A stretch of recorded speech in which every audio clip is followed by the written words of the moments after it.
Pertama adalah mengenai kasus sengketa tanah ulayat Desa Gobah tahun 1980 dalam tanda kutip diserobot oleh PTPN 5. Tanah ulayat Desa Gobah seluas 1.400 hektar merupakan perkebunan karet yang menjadi bagian program Pusat Koagulasi Karet Rakyat atau PPKR. Pemilik tanah ulayat tersebut kurang lebih 1.000 keluarga. Betul Bapak? Izin ya pimpinan. 1985 tanah ulayat masyarakat Desa Gobah seluas 1.400 hektar dalam tanda kutip dirampas oleh PTPN 5. Betul Bapak? Tahun 1986 pohon karet yang sudah berumur 6 tahun ditebang habis oleh pihak PTPN 5, kemudian perkebunan tersebut diubah menjadi perkebunan sawit tanpa persetujuan pemilik tanah ulayat. 1999 terjadi kesepakatan antara masyarakat dengan PTPN 5, pihak PTPN berjanji memberikan sagu hati atas pemanfaatan tanah masyarakat untuk membangun kebun kelapa sawit. Nanti dikoreksi Pak ya. Kemudian hingga 2022, artinya selama 23 tahun, PTPN hanya memanfaatkan lahan kurang lebih 308 hektar saja dari 1.400 hektar. Yang dipakai 380 hektar. Betul? Oh, enggak Pak, langsung aja Pak. Cuman iya atau tidak aja? Tidak begitu bunyinya. Jadi lahan itu yang mereka manfaatkan itu waktu itu kan belum kami ukur. Langsung jadi, Pak, kira-kira lahannya 1.400 betul tadi hektar? Lahan itu yang 1.700 yang mereka manfaatkan, mungkin kesalahan-kesalahan. Yang dimanfaatkan mereka adalah 1.700 hektar dan di situ kan di dalam kesepakatan mereka memberikan sagu hati. Di dalam hal ini sagu hati yang mereka maksud adalah pembangunan kebun pola KKPA untuk masyarakat Gobah seluas 2.000 hektar. Tetapi, di luar dari yang mereka manfaatkan 1.700. Pada kenyataannya? Pada kenyataannya yang 2.000 hektar ini hanya mereka tanam 380 hektar. Berarti sisanya tidak ditanam? Sisanya tidak ditanam. Oke, cukup Pak. Kemudian mohon koreksi lagi jika data saya salah. Pengadilan Negeri Bangkinang Riau mengabulkan gugatan masyarakat Desa Gobah dalam amar putusan PN Bangkinang menyatakan perbuatan tergugat dalam hal ini PTPN 5 tidak melaksanakan pembangunan kelapa sawit seluas kurang lebih 1.620 hektar sebagaimana kesepakatan bersama dengan nomor 05.11/SKB/01/99 dan merupakan perbuatan melawan hukum. Pengadilan memerintahkan agar PTPN membangun kelapa sawit sesuai dengan perjanjian. Lalu kemudian Pengadilan Tinggi Riau menguatkan putusan Pengadilan Negeri PTPN 5 dinyatakan wan prestasi. Betul ya? Untuk kasus sengketa tanah ulayat Gobah sama dengan teman-teman yang lain, Bapak mohon dilengkapi termasuk dengan temuan baru tadi, ada novum baru bahwa ada indikasi kuat ternyata titik ordinatnya salah. Ini negara sebenarnya harusnya malu sekali Pak, khususnya PTPN jika benar bahwa setelah bersengketa 23 tahun ternyata titik ordinatnya salah. Ya, ini sangat membingungkan bukan hanya bagi masyarakat tapi bagi kami juga sangat membingungkan. Oleh karena itu dalam kesempatan ini saya memberikan usul pimpinan sama dengan teman-teman yang lain mengusulkan rapat dengar pendapat umum Komisi 6 DPR RI dengan direksi PTPN khususnya PTPN 5 dan perwakilan warga Desa Gobah. Dan juga kami mendesak PTPN 5 untuk menjalankan putusan pengadilan negeri. Di luar ada temuan baru, tapi udah ada putusan.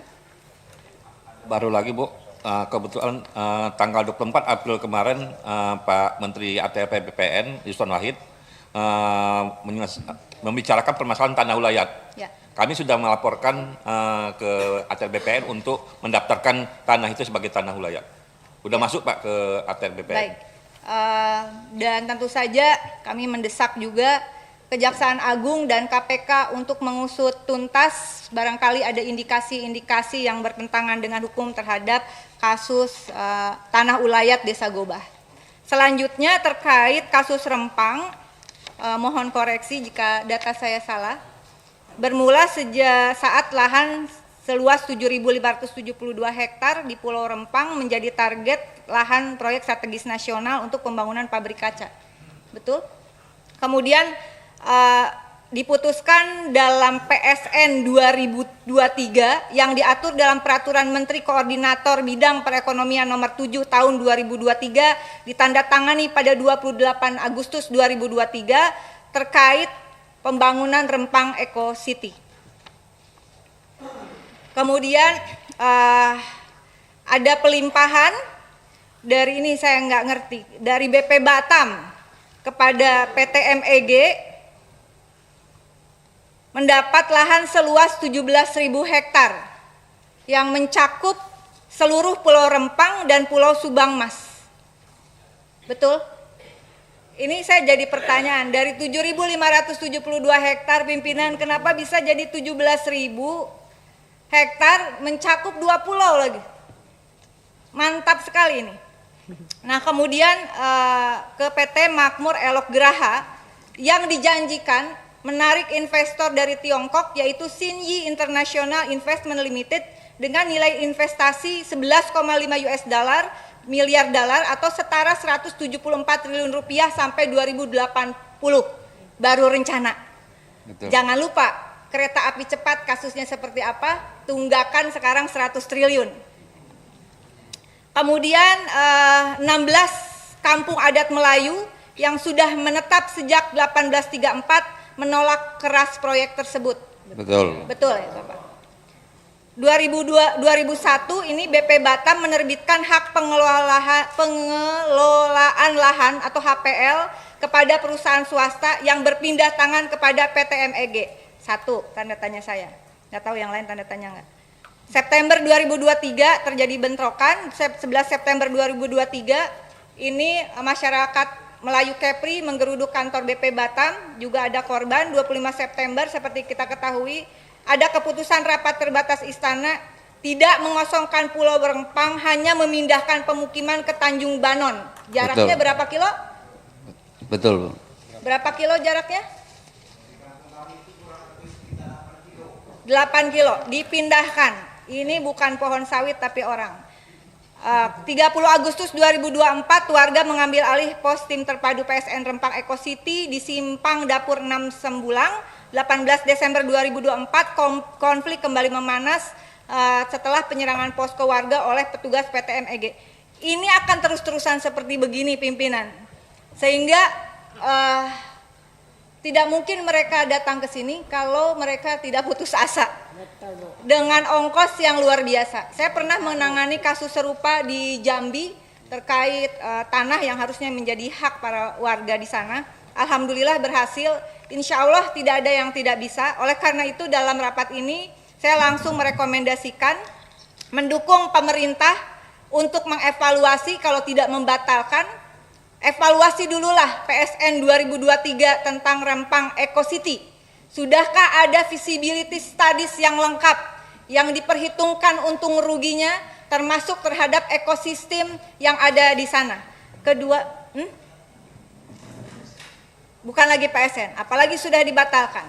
Karena itu mendukung Kejaksaan Agung dan KPK meskipun sudah dibatalkan, mengusut indikasi kuat permainan hak kelola lahan 17.000 hektar kepada PT MEG, pencakup Pulau Rempang dan Pulau Subangmas. Ketiga, memohon pimpinan DPR meminta BPK melakukan audit terhadap PT Batam terkait kasus ini. Keempat, dengan sangat hormat kami mengusulkan kepada pimpinan dan anggota Komisi 6 mengadakan rapat dengar pendapat umum dengan direksi PT Batam, panggil ke sini Pak perwakilan warga Pulau Rempang dan Pulau Subangmas serta perwakilan PT MEG. Mudah-mudahan Komisi 6 ini menjadi tempat harapan ribuan orang dari Pulau Rempang dan Pulau Subangmas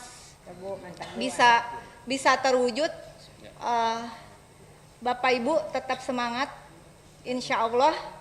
Kalau bagi kami ya inilah kalau disebut jihad yang kayak begini jihad Pak. Tidak ada satu agama pun yang mengizinkan hak tanah seseorang dirampas begitu saja.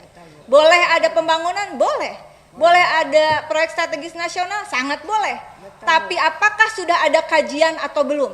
Kajian tidak hanya dipertimbangkan persoalan nilai investasi yang katanya akan datang ke Indonesia dan keuntungan yang entah kapan akan terjadi, tapi yang pasti kerugian sudah diderita oleh rakyat. Mudah-mudahan dari Komisi 6 ini kita bisa menyuarakan keadilan untuk masyarakat Pulau Rempang khususnya dan masyarakat Desa Ulayat Gobah. Terima kasih untuk kehadirannya, terima kasih pimpinan. Wallahul muwaffiq ila aqwamit thoriq. Wassalamualaikum warahmatullahi wabarakatuh. Silakan. Sedikit, Pak, sedikit.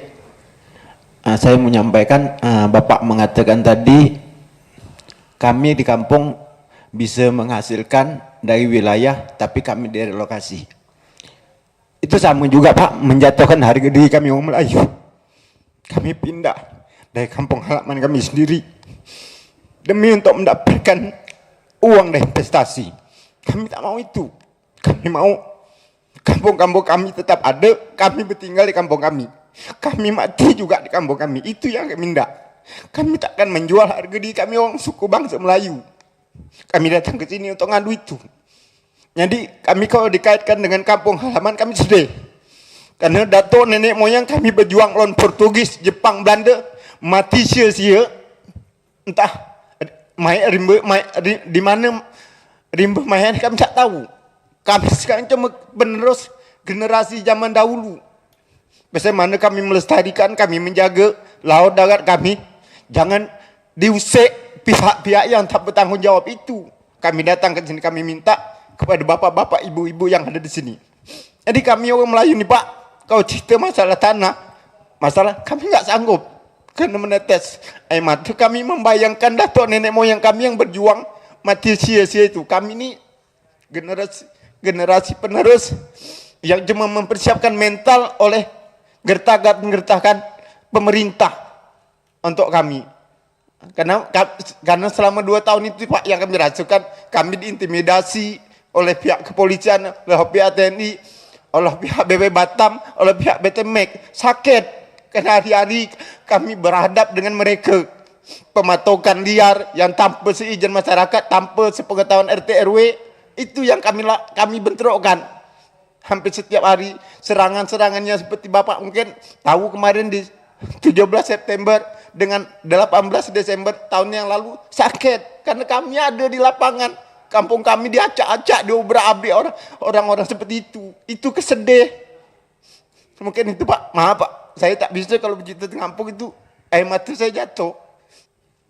Namun demikian dalam forum ini izin pimpinan saya mendesak juga agar dihentikan segala bentuk kekerasan, kriminalisasi dan intimidasi kepada seluruh masyarakat Rempang dan juga masyarakat lainnya, masyarakat adat jika ada begitu di Desa Gobah.